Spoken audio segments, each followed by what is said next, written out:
Hello दोस्तों, नमस्कार। स्वागत है आप सभी का एक नए वीडियो में। इस वीडियो में हम लोग टेट सीटेट 2021 के लिए हिंदी भाषा की प्रैक्टिस करेंगे। यानी इसमें हम 30 प्रश्नों के प्रैक्टिस करेंगे। तो आज से यह सीरीज चालू है जब तक आपके पेपर नहीं हो जाते हैं। हिंदी भाषा से महत्वपूर्ण कंटेंट आपको प्राप्त किए जाएंगे इस चैनल के माध्यम से। तो आप सभी लोग वीडियो को देखिए, शेयर करिए अपने दोस्तों के साथ। तो चलिए शुरू करते हैं। हिंदी भाषा से 30 प्रश्नों के ज़बरदस्त तैयारी इस वीडियो के माध्यम से, इस चैनल के माध्यम से कराया जाएगा। साथ ही साथ और जो सब्जेक्ट है उसको भी इसमें कवर किया जाएगा। तो आपको यहाँ पे हिंदी भाषा का यह प्रैक्टिस सेट नंबर 1 है। इसमें हम लोग 30 प्रश्न देखेंगे। तो आपको रोज़ प्रैक्टिस सेट प्राप्त होते रहेंगे। आप प्रश्नों के प्रैक्टिस करते रहिए। चैनल में नहीं है तो लाइक, सब्सक्राइब, शेयर जरूर करिएगा। पहला प्रश्न हम लोग देखेंगे। पहला प्रश्न दिया गया है, विद्यालय शब्द में है।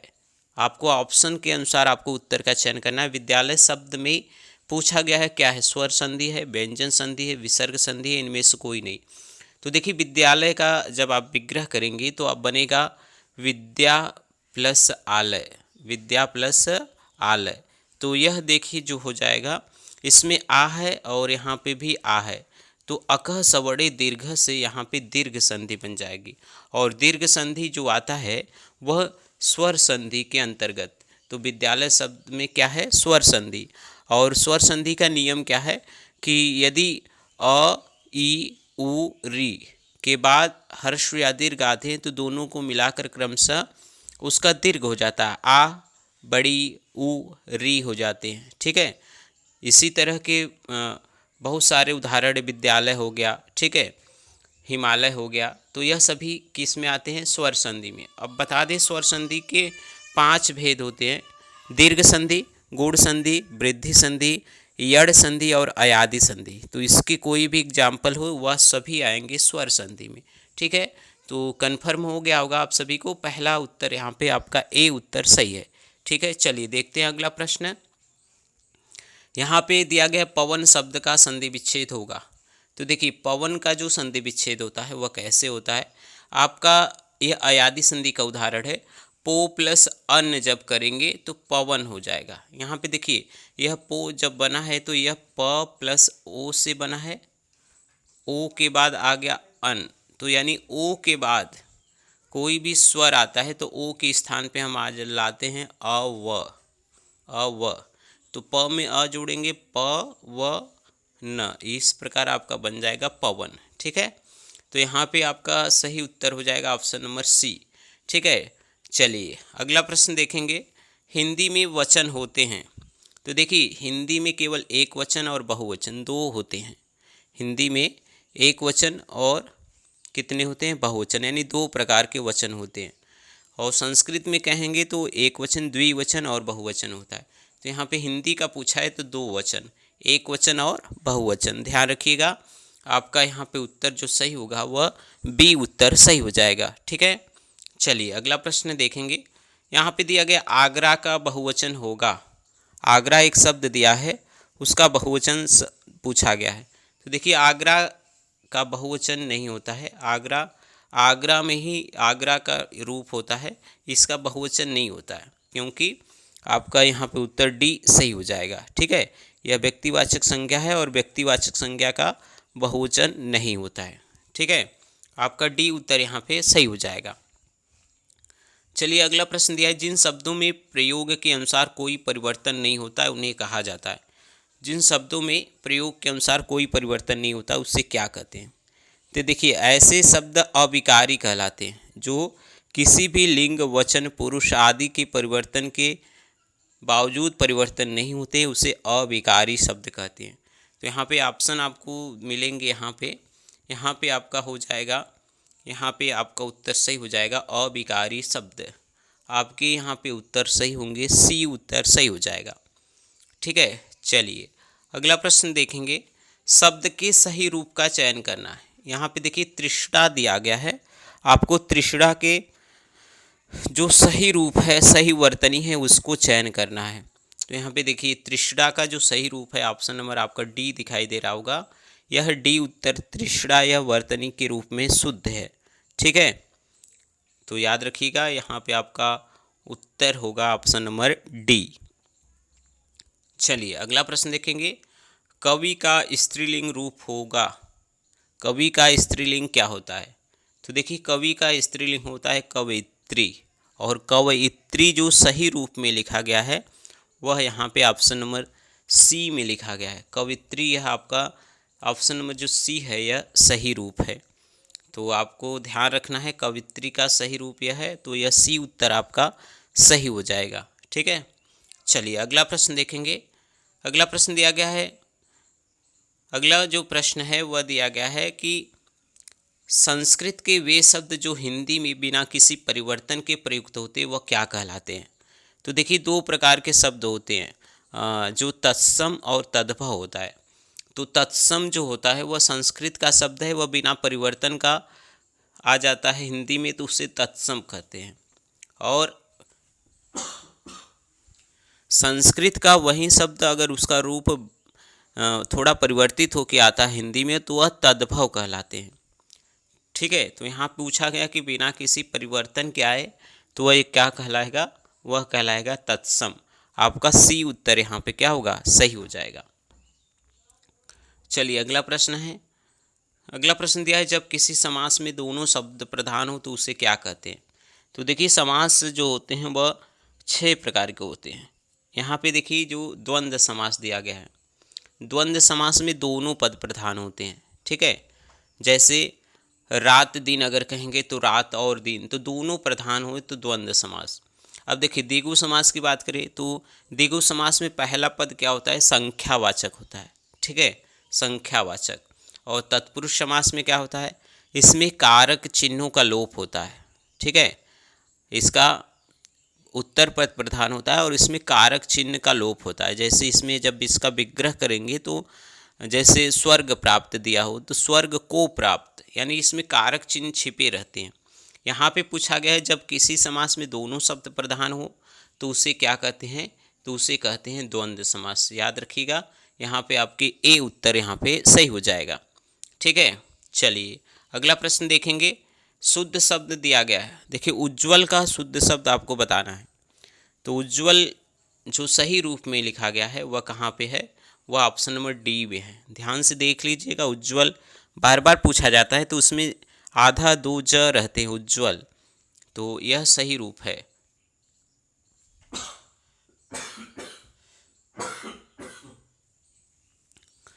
आपके डी उत्तर यहाँ पे आपके सही हो जाएगा। चलिए देखते हैं अगला प्रश्न है। अनुरक्त का विलोम शब्द पूछा गया है, अनुरक्त का विलोम शब्द। तो देखिए अनुरक्त का विलोम क्या होगा, अनुरक्त का होता है विरक्त, विरक्त। ठीक है, यहाँ पे आपके सही उत्तर होंगे ऑप्शन नंबर बी। अनुरक्त का विरक्त होता है, आसक्त का अनासक्त होता है, तो आपका बी उत्तर यहाँ पे क्या होगा, सही हो जाएगा। चलिए अगला प्रश्न पूछा गया है, निम्न में किस समूह में सभी शब्द तत्सम है। अब देखिए तत्सम शब्द पूछा गया किस में है, यहाँ पे 4 ऑप्शन आपको दिखाई दे रहे होंगे, आपको बताना है तत्सम शब्द क्या है। ठीक है, देखिए तत्सम होता है जो संस्कृत से हूबहू आता है हिंदी में, उसे तत्सम कहते हैं।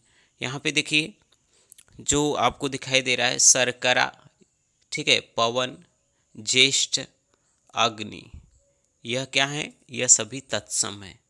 शर्करा, पवन, ज्येष्ठ, अग्नि, आपके यह सभी शब्द क्या हैं, तत्सम है। तो आपका ये उत्तर हो जाएगा, पहला वाला उत्तर आपका क्या हो जाएगा, सही हो जाएगा।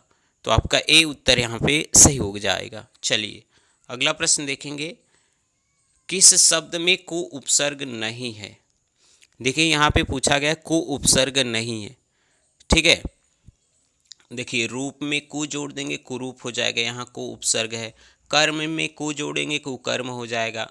और यहाँ पे देखिए चाल में कुचाल जोड़ देंगे कुचाल हो जाएगा, यानी यह उपसर्ग है यहाँ। लेकिन कुशल शब्द जो दिया गया है, कुशल, कुशल शब्द में उपसर्ग का प्रयोग नहीं हुआ है, वह शब्द है, स्वयं शब्द है, सल में कु नहीं जोड़ा गया है। कुशल एक शब्द ही है, इसमें उपसर्ग का प्रयोग नहीं है, तो आपका सही उत्तर हो जाएगा ऑप्शन नंबर बी। ठीक है, चलिए देखते हैं अगला प्रश्न क्या पूछा गया है। अगला प्रश्न है, इन प्रत्यय का प्रयोग किस शब्द में हुआ है। इन प्रत्यय आपको दिया गया है, इन प्रत्यय का प्रयोग। ठीक है, तो यहाँ पे देखिए जो आपके उत्तर है वहाँ पे आपके पुजारिन शब्द जो दिया गया है, पुजारिन, इसमें इन प्रत्यय लगा हुआ है। ठीक है, इन प्रत्यय का प्रयोग हुआ है पुजारिन शब्द में, तो आपका उत्तर यहाँ पे हो जाएगा ऑप्शन नंबर ए जो है वह क्या हो जाएगा, सही हो जाएगा। चलिए अगला प्रश्न देखेंगे। अगला प्रश्न है, जिसमें पहला पद संख्यावाचक हो और किसी समूह विशेष का बोध कराए उसे क्या कहते हैं। देखिए पहला पद अगर संख्यावाचक हो तो उसे कहते हैं द्विगु समास। ठीक है, पहला पद अगर संख्यावाचक हो तो वह द्विगु समास है। जैसे त्रिफला, दोपहर, यह सभी क्या है, द्विगु समास है। चौराहा, पंचवटी, यह सभी द्विगु समास है, क्योंकि इसमें पहला जो शब्द लगा है वह क्या है, वह संख्यावाचक है। अब बात करेंगे कर्मधारय समास का। देखिए जिसमें विशेषण और विशेष से का संबंध हो वह होता है कर्मधारय समास। जैसे नील कमल, कमल की विशेषता बता रहा है कि वह नीला है, तो विशेषण और विशेष साथ में हो तो वह कर्मधारय हो जाएगा। द्वंद्व समास में दोनों प्रधान होते हैं। अव्ययी भाव में पहला पद अव्यय होता है। तो इस प्रकार से आपका उत्तर यहाँ पे जो दिया गया है वह डी उत्तर सही हो जाएगा। ठीक है, चलिए अगला प्रश्न देखेंगे। द्वंद्व समास है, द्वंद्व समास है, द्वंद्व समास पूछा गया है किसमें है। तो देखिए द्वंद्व समास में पहले बात करेंगे तो इसमें दोनों पद प्रधान होते हैं। तो यहाँ पे देखिए नर और नारी जो दिखा गया है, नर नारी, नर अलग है नारी अलग, ये दोनों प्रधान है। तो ऐसे शब्द जब आपको दिखे तो वहाँ द्वंद्व हो जाएगा। ठीक है, नर और नारी, तो इसलिए यहाँ पे आपका सी उत्तर यहाँ पे क्या हो जाएगा, सही हो जाएगा। ठीक है, नर और नारी में द्वंद्व समास है। अब बात करेंगे लंबोदर जो दिया गया है। लंबा है उदर जिसका, अर्थात गणित, यानी किसी अन्य की प्रधानता हो जाए तो वहाँ हो जाता है क्या, बहुब्रीहि समास। ठीक है, तो इस प्रकार यहाँ से देख लीजिएगा। ठीक है, शरणागत, शरण को आगत, यह तत्पुरुष समास हो जाएगा। अंधकूप हो जाएगा यह कर्मधारय समास। ठीक है, तो इस प्रकार ध्यान रखिएगा, यहाँ पे आपके उत्तर हो जाएंगे सी उत्तर। चलिए अगला प्रश्न है। अगला प्रश्न दिया है, नगर में रहने वाला क्या कहलाता है। तो नगर में रहने वाला नागर कहलाता है, नागर। तो आपका यहाँ पे हो जाएगा बी उत्तर सही हो जाएगा। चलिए अगला प्रश्न है, यहाँ पे पूछा गया है जातिवाचक संज्ञा नहीं है। अब देखिए जो जाति का बोध करा दे वह जातिवाचक संज्ञा हो जाए। यहाँ पे जातिवाचक संज्ञा पूछा गया नहीं है। तो देखिए लोहा से सभी लोहा हो जाएगा, लकड़ी से सभी लकड़ी, पुस्तक से सभी पुस्तक, तो यह जातिवाचक है। लेकिन शैशव जो है यह भाववाचक है। ठीक है, भाववाचक शब्द है, संज्ञा है, इसलिए यहाँ पे उत्तर आपका ए सही हो जाएगा, यह जातिवाचक संज्ञा नहीं है। ठीक है, चलिए अगला प्रश्न देखेंगे। यहाँ पे देखिए पूछा गया है किस निम्न में किस वाक्य में संप्रदान कारक है। तो देखिए संप्रदान कारक कहाँ होता है, किसी देने के लिए, यानी को या के लिए। तो मेरा घर स्टेशन से बहुत दूर है, तो राम घर पर सो रहा है, तो यहाँ पे अधिकरण कारक हो जाएगा। बहुत दूर है, से बहुत दूर है, तो यहाँ पे हो जाएगा अपदान कारक। लेकिन आपका पूछा गया है कि संप्रदान कारक, तो आपके ऑप्शन कुछ इधर हैं, उसको देखते हैं। यहाँ पे दिया गया है राजा ने निर्धनों को कंबल दिए। ठीक है, इसको ध्यान से देखिए, राजा ने निर्धनों को कंबल दिए, यानी देने के अर्थ में जो होता है वह क्या होता है, संप्रदान कारक। तो यहाँ पे आपका सी उत्तर यहाँ पे हो जाएगा, सही हो जाएगा। ठीक है, चलिए अगला प्रश्न देखेंगे। वह स्वतः ही जान जाएगा में वह सर्वनाम है। वह सर्वनाम पूछा गया, वह स्वतः ही जान जाएगा में वह कौन सा सर्वनाम है। तो वह है पुरुषवाचक सर्वनाम। ठीक है, वह क्या है, पुरुषवाचक संप्रदान। पुरुषवाचक संप्रदान में क्या होता है, पुरुष या वक्ता या श्रोता के नाम के बदले में जो शब्द प्रयुक्त होता है वह पुरुषवाचक होता है। जैसे मैं, तुम, आप, वह, यह सभी क्या है, पुरुषवाचक सर्वनाम। चलिए अगला प्रश्न देखेंगे।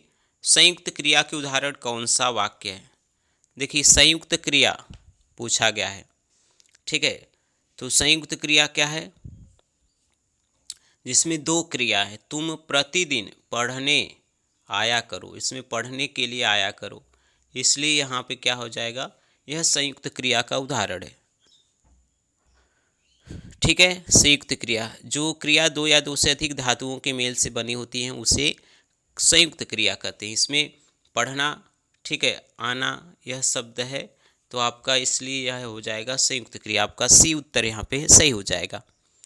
चलिए अगला प्रश्न क्या कहते हैं, सरल या साधारण वाक्य किसे कहते हैं? आपको चार ऑप्शन दिए गए हैं। जो छोटा हो, जिसका अर्थ सरलता से समझ में आ जाए, जिसमें एक कर्ता और एक क्रिया हो, जिसमें एक उद्देश्य, एक विधेय और एक ही क्रिया हो। तो देखिए साधारण वाक्य क्या होता है, जिसमें एक उद्देश्य, एक विधेय और एक क्रिया हो, उसे साधारण वाक्य कहते हैं। ठीक है, उसमें कहते हैं उद्देश्य, विधेय और क्रिया एक ही हो, उसे साधारण वाक्य कहते हैं। आपके डी उत्तर यहाँ पे सही हो जाएगा। ठीक है, चलिए अगला प्रश्न है, मोहन बाजार जा रहा है, इस वाक्य में उद्देश्य बताइए। देखिए क्या होता है, मोहन बाजार जा रहा है, जैसे यह वाक्य दिया गया है। अब देखिए इसमें उद्देश्य और विधेय दो होते हैं। ठीक है, तो देखिए कर्ता उद्देश्य होता है और जो बाजार होते हैं वह सभी क्या होते हैं, विधेय। यानी मोहन इधर कह देंगे तो इसमें मोहन क्या हो जाएगा, उद्देश्य, बाकी सभी बाजार जा रहा है, यह इतना जो देखेंगे वह क्या हो जाएगा, विधेय हो जाएगा। तो आपका पूछा है उद्देश्य, तो यहाँ पे मोहन क्या है, उद्देश्य है। आपका ए उत्तर यहाँ पे सही हो जाएगा। चलिए अगला प्रश्न है, निम्न में से मिश्रित वाक्य बताइए। मिश्रित वाक्य बताना है।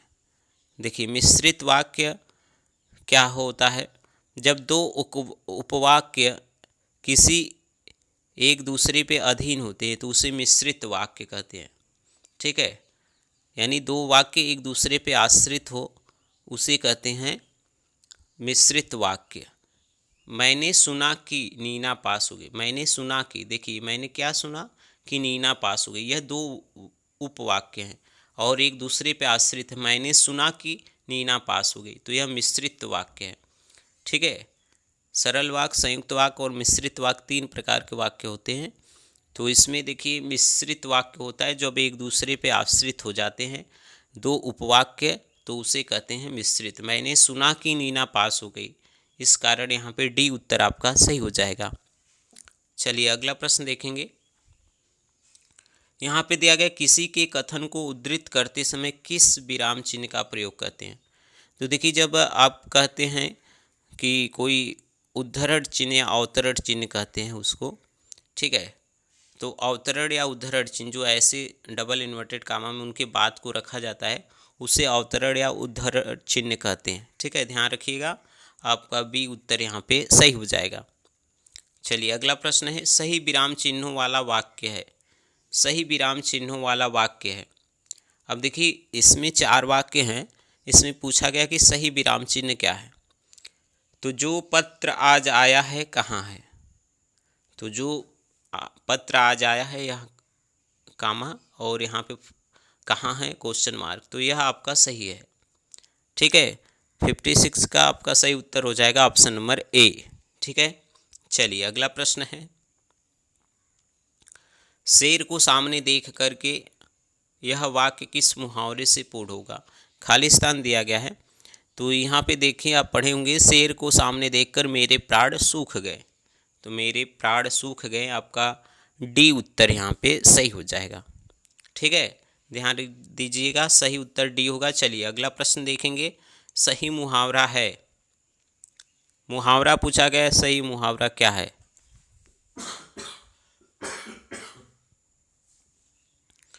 यहाँ पे देखिए दिया गया है, आँखों में धूल झोंकना, यह होता है आँखों में धूल झोंकना यानी धोखा देना, यह सही मुहावरा है। ठीक है, तो आपका उत्तर यहाँ पे सी उत्तर सही हो जाएगा, आँखों में धूल झोंकना यह सही मुहावरा है। ऑप्शन नंबर ए आपका सी उत्तर सही हो जाएगा। चलिए अगला प्रश्न है, हाथ न आना, इस मुहावरे का निकटतम अर्थ है। हाथ न आना तो पकड़ में न आना। ठीक है, आपका ए उत्तर सही हो जाएगा। अगला प्रश्न है, सिर फिर जाना, सिर फिर जाना यह मुहावरा दिया गया है। इसका पूछा गया है कि सही अर्थ क्या होगा। सिर फिर जाना, ठीक है, तो यहाँ पे हो जाएगा अहंकारी हो जाना। होता है ना, कहते हैं तुम्हारा सिर फिर गया यानी तुम अहंकारी हो गए हो, ठीक है। तो यह आपका बी उत्तर यहाँ पे सही हो जाएगा। तो देखिए यह हिंदी भाषा से पहला प्रैक्टिस सेट है। जल्द ही हम सभी विषयों की प्रैक्टिस सेट इस चैनल से आपको देते रहेंगे, तो चैनल में बने रहिए। वीडियो कैसा लगा ज़रूर बताइएगा। चैनल में नए हैं तो लाइक सब्सक्राइब शेयर ज़रूर करिएगा, अपने दोस्तों के साथ शेयर करिएगा। चलिए मिलते हैं एक नए वीडियो में, तब तक के लिए आप सभी का बहुत बहुत धन्यवाद।